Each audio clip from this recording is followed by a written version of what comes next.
Today in the Gospel, Jesus praises St. Mary of Bethany's choice. So she chooses to listen to Jesus instead of serving him, which is what her sister does. And this is what he says: Mary has chosen the better part, which will not be taken away from her. So let's ponder a philosophical question.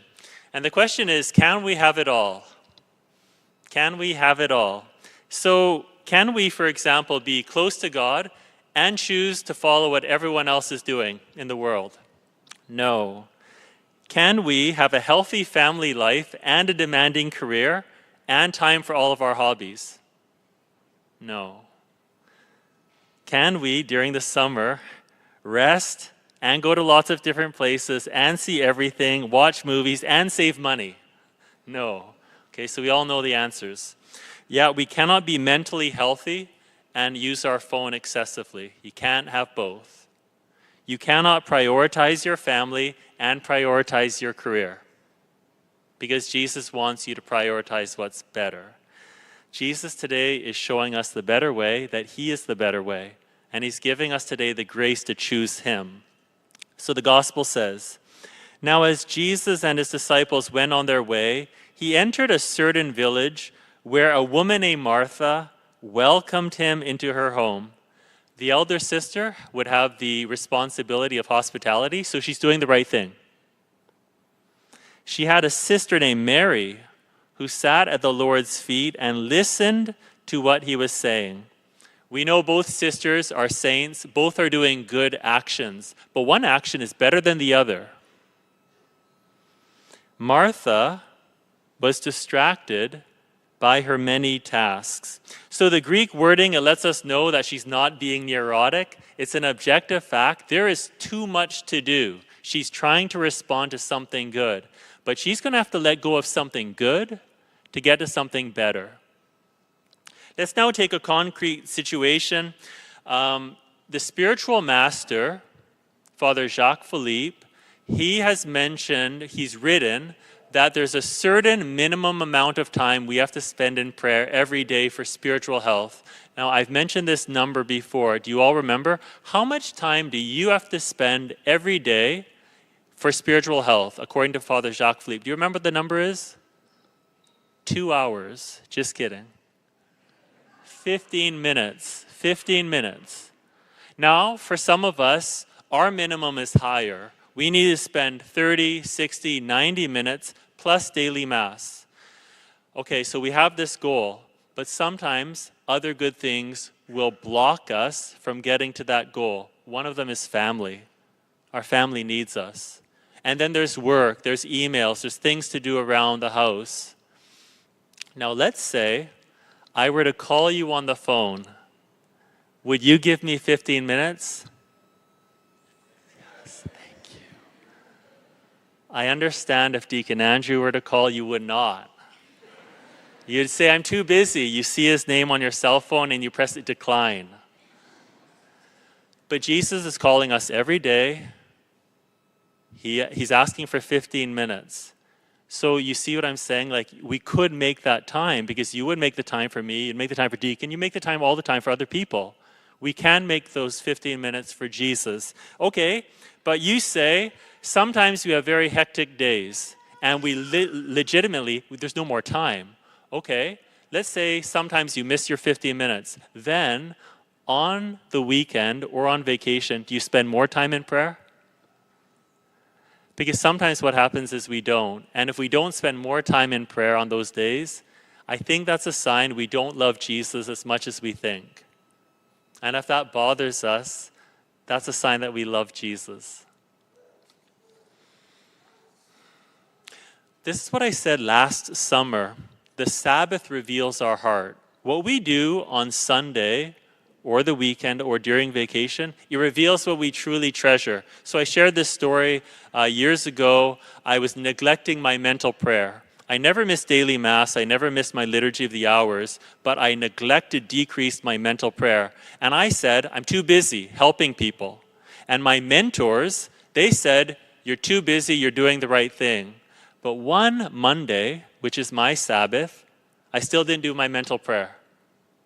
I found time to sleep, I did the minimum of prayer, I exercised, saw people, I still didn't give Jesus the maximum. Why? I realized it's not because I'm too busy, it's because I don't love him as much as I want. I didn't like that. And then I realized, you know what, I want to love him more, and now I know what I have to do to show him that I love him. I'm not saying that we have to become monks.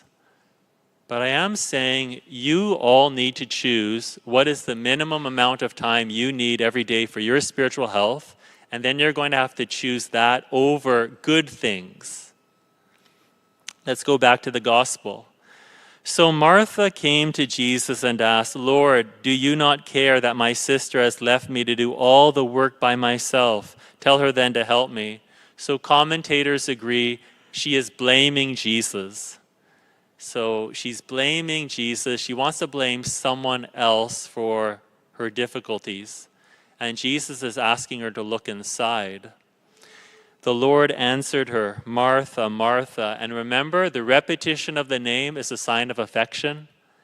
Jesus has affection for us. He's not angry at us that we're neglecting him, but he does want us to love him more. "Martha, Martha, you are worried and distracted by many things. There is need of only one thing. Mary has chosen the better part, which will not be taken away from her." Everyone, the greatest commandment is not to love our family. It's not to love other people. That's the second commandment. What is the greatest first commandment? To love God. To love God more than our family. You know, I feel like I've said this a billion times. If we love God first more than our family, we will not love our family less, we will love them more. So think about it this way. Who here struggles to be patient with at least one person in their family? Everyone. But if we were to sneak away from our family every day and spend 15 minutes with Jesus, would you come back to your family with more patience or less patience?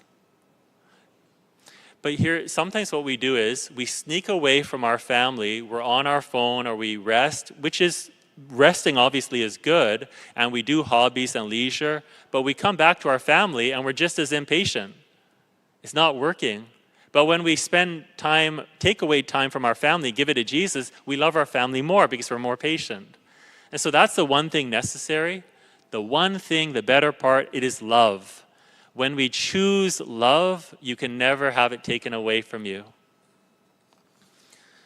All of us here, we know this is what we call our Sabbath summer, July and August, our time to rest in Jesus. And I have news for you. There's only 6 weeks left in summer. Boo, everyone's saying, as they want to kill their priest.